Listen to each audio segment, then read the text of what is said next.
Apakah jari telunjuk digerak-gerakan saat tahiyat, ya, ataukah diam saja, dan sampai mana batas bacaan tahiyat tahiyat awal? Baik.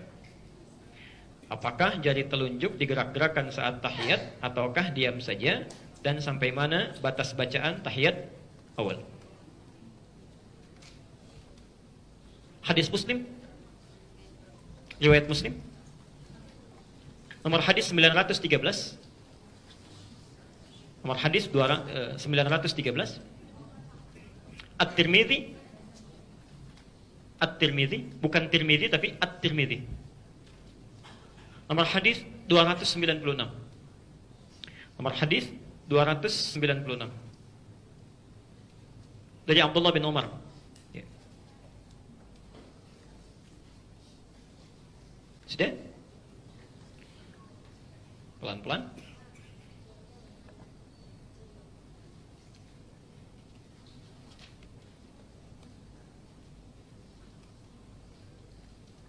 Ada lagi hadis dari Wa'il bin Hujur, Masya Allah, itu diriwayatkan kurang lebih sampai 12 orang, 12 jalur. 12 jalur. Ada 12 jalur. Kalau Anda ingin dapati 12 ini, ke-12-12-nya, itu penjelasannya sangat bagus. Ya. Cari kitabnya Syekh Mustafa Al-Adawi, namanya Syarah Ilalul Hadith. Syarah Ilalul Hadith. Ini belum ada bahasa Indonesianya.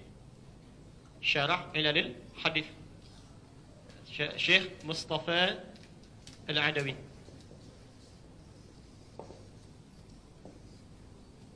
Halaman 178 sampai 180. Nanti akan menyebutkan sekitar 12 hadis diriwayatkan dari Wa'il bin Hujr. Ini intinya yang menggerak-gerakkan tangan itu. Wa'il bin Hujr. Pelan-pelan. Hadis pertama dari Ibnu Umar, ya, radhiyallahu anhuma, anaknya Umar bin Khattab, semoga Allah meridhai kepada beliau dan orang tuanya. Beliau menyampaikan adalah Nabi sallallahu alaihi wasallam ketika memulai salat, ya, beliau menerangkan dengan panjang mulai dari bertakbir, ya, sampai dengan duduk di akhirnya. Ya. Saya akan percepat saja sampai duduk di akhir.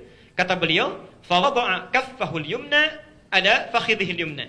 Beliau meletakkan telapak tangan yang kanan di paha yang kanannya. Jadi telapak tangan yang kanan diletakkan di paha yang kanannya. Ya.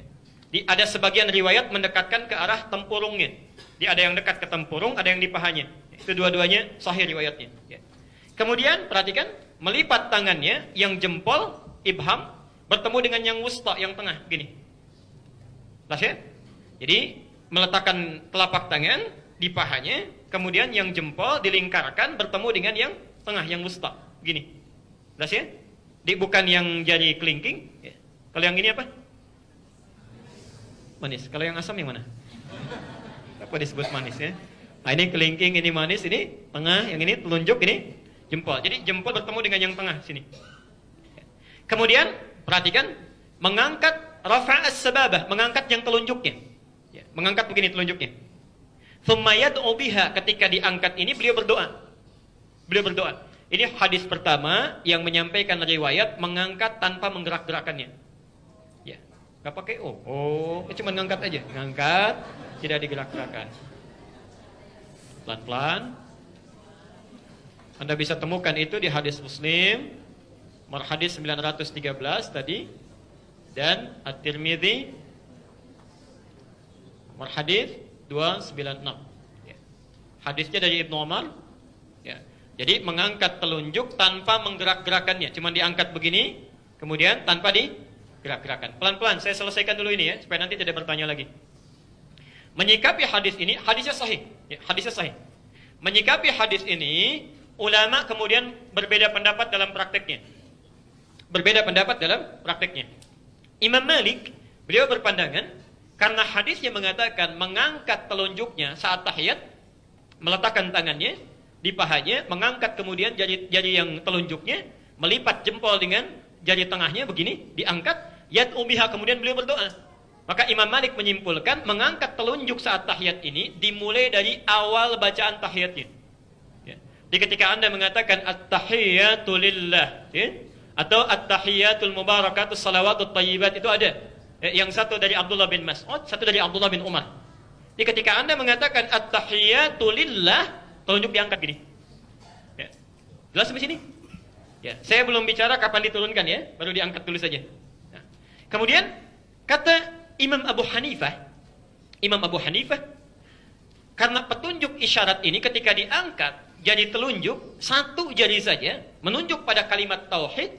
Dan kebiasaan orang-orang Arab ini, Imam Abu Hanifah ini, beliau dalam penalaran itu sangat cerdas sekali. Sangat cerdas. Beliau punya keunggulan, kalau membaca sesuatu itu bukan bersandar hanya pada dalil, tapi menafsirkan dalil pun lewat kaidah-kaidah bahasa, kultur, dan logika. Itu Abu Hanifah. Ya, Abu Hanifah. Pernah satu kali, ada orang, Pak, sombongnya luar biasa. Nantangin orang sekampung. Ya, menantang orang sekampung. Jadi ulama-ulamanya ditantang. Yang bisa, mana ulama di sini? Yang bisa jawab pertanyaan saya, itu orang hebat.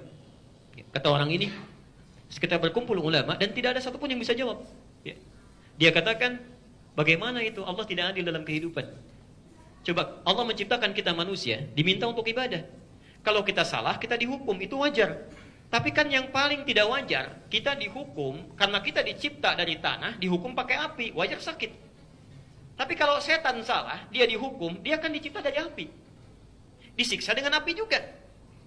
Ya, jadi dia disiksa dengan bahan penciptaannya. Bagaimana bisa merasa sakit? Ya. Jadi kalau manusia dihukum, manusia terbuat dari apa? Tanah. Dari mana taunya? Quran surah 15 ayat ke-28. Ya. Setan dicipta dari apa? Dari mana taunya? Satu ayat sebelumnya. Ya. Wal janna khalaqnahu min naris samum, khalaqnahu min qablu min naris samum. Dan jin kami ciptakan sebelumnya, sebelum manusia, dari api yang sangat bergejolak. Ya. Loh, apa hubungan jin dengan setan? Ya, maaf, setan itu asalnya iblis. Ya. Al-Baqarah ayat ke-34. Wa idz qulna lil malaikati isjudu li adama fasajadu illa iblis. Siapa iblis itu? Asalnya jin. Jin. Dari mana taunya? Al-Kahfi ayat ke-50. Wa idz qulna lil malaikati isjudu li adama fasajadu illa iblis kana minal jinni, adalah termasuk kalangan jin. Ketika dia menggoda Adam, disebut namanya dari iblis berubah jadi setan. Ya. Dari mana taunya? Al-Baqarah 36. Fa azallahuma syaitanu anha, disebut setan.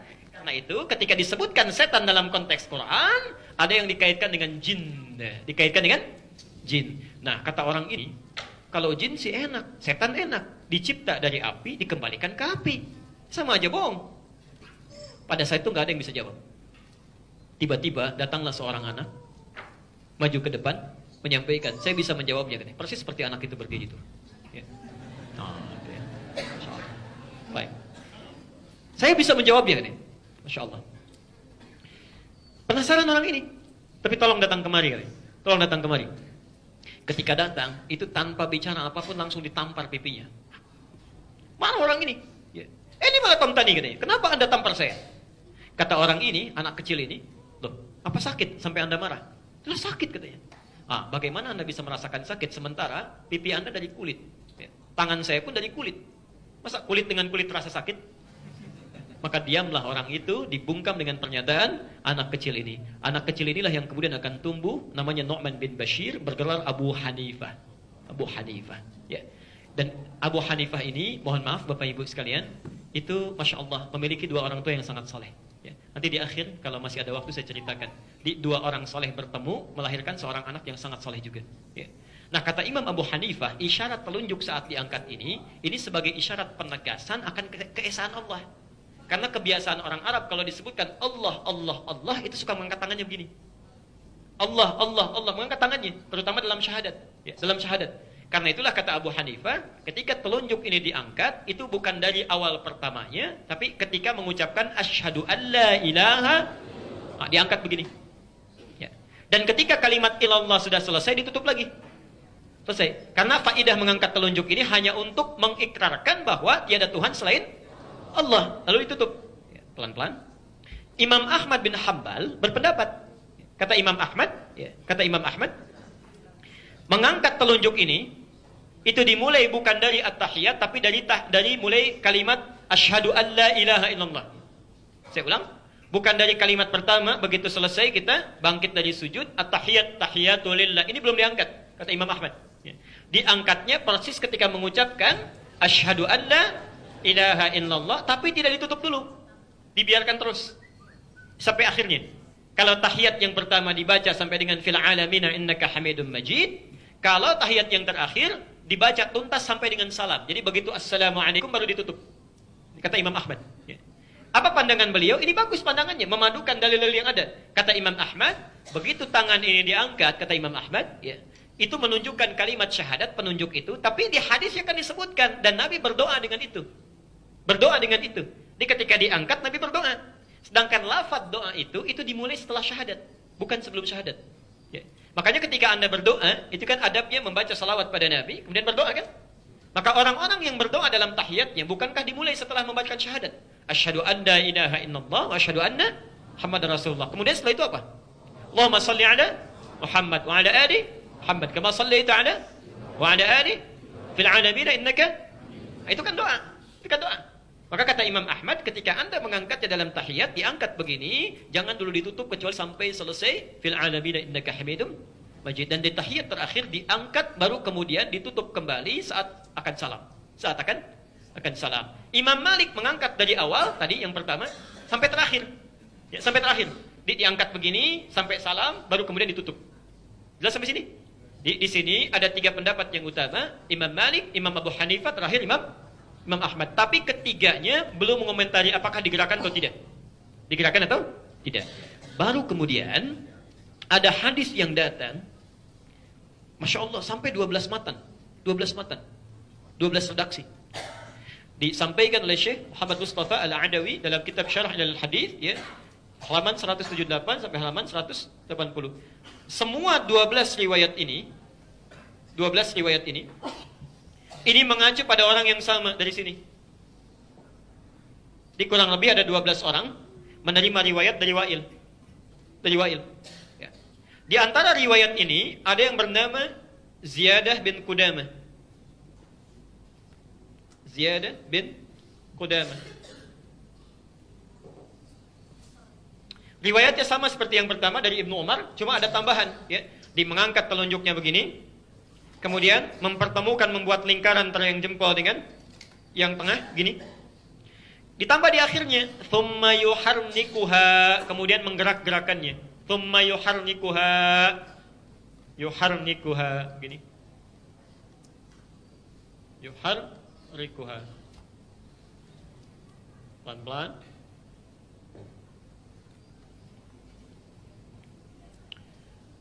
Jadi caranya sama dengan yang pertama, bisa diangkat di awal, diangkat di tengah-tengah, ditutup kembali, ya, atau diangkat tanpa ditutup sama sekali sampai akhir.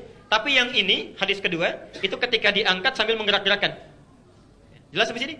Pelan-pelan. Tsumma yuharrikuha, diangkat sambil menggerak-gerakkan. Jadi, saya mau simpulkan dulu dengan pelan-pelan.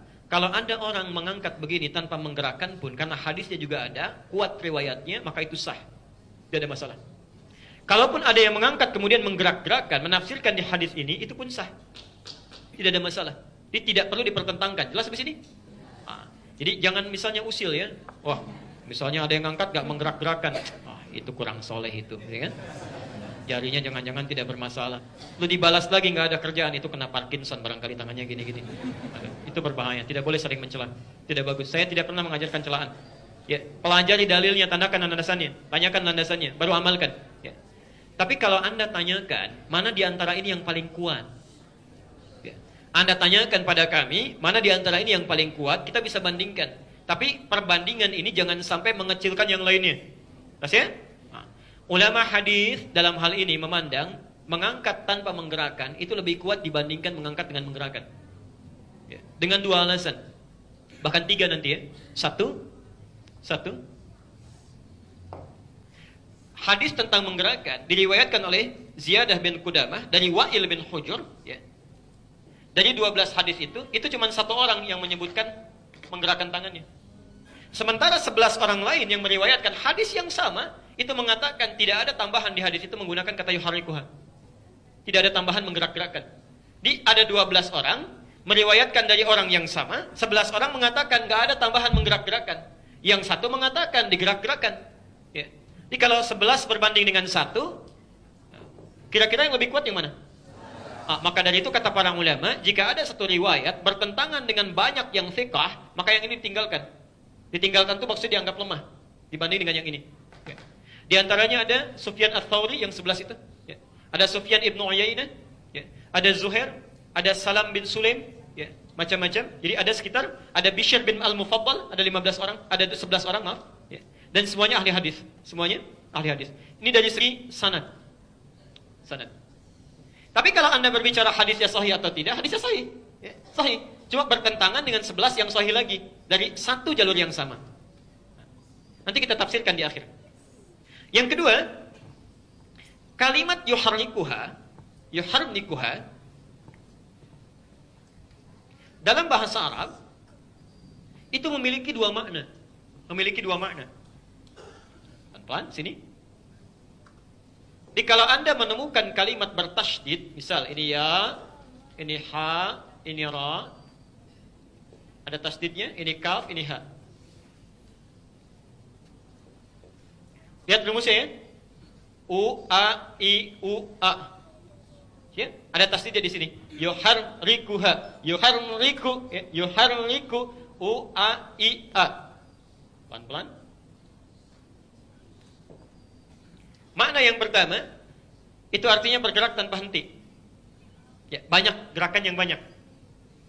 Yang kedua, bisa berarti mengangkat, menggerakkan dan berhenti. Bergerak kemudian berhenti. Bergerak kemudian berhenti. Misal, mengangkat, kalau dipahami yang pertama, ini menggerak-gerakan, ya, dengan banyak tanpa henti, begini. Tapi kalau dipahami yang kedua, bergerak, berhenti. Jadi ngangkat, tutup lagi. Jelas ya? Nah, dari mana taunya makna bergerak kemudian berhenti? Hadis Nabi SAW yang mengajarkan tentang takbir. Takbir. Kalau takbir angkatnya bagaimana? Mengangkat setinggi? Dari mana taunya? Hadis Al-Bukhari nomor hadis 737. Bisa sejajar dengan telinga. An-Nasai nomor hadis 1101. Nah, bahasa saat bertakbir itu menggunakan kalimat thumma yukabbir. Ya, kaf, ba, ra. Perhatikan kalimatnya. Yukabbiru. Di atas yuharriku. Di bawah yukabbiru. Dan dua-duanya dilakukan dalam salat yang sama. Dalam salat, ya, dalam ibadah yang sama. Lihat sini. Ini ada ya. Ada harakatnya apa? Ini ada ya. Harakatnya apa? Baik ya. Perhatikan sini. Ini huruf H. Harakatnya apa? Ini kaf, harakatnya apa? Ini ra, ada tasdid yang harakatnya i. Ini ba, ada tasdid yang harakatnya i. Ini terakhir harakatnya Ini pun berarti sama rumusnya ya? Ditanya oleh ulama hadis, kenapa Anda saat membaca takbir menggunakan kalimat yukabbir tapi takbirnya nggak berulang-ulang? Nggak ada yang begini. Cuma begini, Allahu Akbar, selesai. Tidak pernah ditemukan orang sholat misalnya Allahu Akbar, nggak ada. Ya, jadi begitu angkat Allahu Akbar. Kenapa Anda saat ini pertanyaan ya. Jadi kita juga tidak boleh mengecilkan. Kenapa Anda saat bertakbir menafsirkan dengan makna yang kedua? Jadi Allahu Akbar sekali angkat tutup. Tapi ketika tahiyat Anda menafsirkan dengan makna pertama, menggerak-gerakan. Ya. Nah, ini dalam satu amalan ada dua kalimat yang rumusnya sama, tapi kenapa bisa beda menggunakannya? Ya. Kalaupun dijawab bolehlah, tidak apa-apa karena Nabi menunjukkan itu. Sekarang kalimat salat itu selalu jelas dalilnya, jelas contohnya. Saking jelasnya Nabi mengatakan, "Shallu kama ra'aitumuni." Dari mana taunya? Al-Bukhari nomor hadis 631.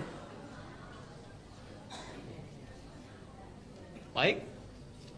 Perhatikan, kata Nabi, "Salatlah Anda persis seperti melihat saya salat."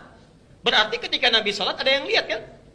Ada yang lihat. Nah, melihatnya seseorang kepada Nabi itu mesti melihat contoh yang jelas, gerakan yang jelas, tidak ada keraguan di dalamnya, tidak membingungkan. Nah, kalaulah pernah ada orang melihat Nabi menggerakkan jemari telunjuknya saat tahiyat terakhir itu atau tahiyat yang pertama, pertanyaannya bagaimana cara Nabi menggerakkannya? Apakah ke atas ke bawah? Apakah cepat? Atau lambat? Atau ke samping kanan ke samping kiri? Ya. Ada sementara orang membentuk kalimat Allah begini. Ya. Mana yang benar? Nah, kaidah usul fikih menyebutkan sesuatu yang jelas tanpa ditafsirkan itu lebih kuat dibandingkan dengan sesuatu yang mesti ada penafsiran. Jelas ya? Karena itu dalam hal ini ulama hadis memandang mengangkat telunjuk begini tanpa menggerakkan itu dipandang lebih kuat dari sisi matan dan sanadnya dibandingkan dengan yang menggerak-gerakan seperti ini. Nah, Syekh Mustafa Al-Adawi menyimpulkan barangkali yang dimaksud dengan hadis Ziyad ini bukan menggerak-gerakan tapi mengangkat menutup lagi seperti penafsiran Abu Hanifah tadi. Ya. Tapi yang paling indah kesimpulan terakhirnya itu semua kata beliau hanya pandangan dan penafsiran. Ya, tidak harus pendapat yang kita yakini sampai harus mengecilkan dan merendahkan pendapat orang lain yang memilih hal yang berbeda dengan kita. Ya, sepanjang ada dalilnya. Ya, jelas sampai sini ya? Baik. Tapi mohon sebesar-besarnya jangan mencari alasan-alasan untuk membenarkan pendapat yang kita ambil pada hal yang tidak ada tuntunannya. Saya pernah dengar Ustaz menggerak-gerakkan begini itu untuk musir setan katanya supaya setannya nggak datang begini. Itu nggak ada hubungannya. Ya, tidak ada hubungannya. Baik. Jangan bercanda dengan agama ya.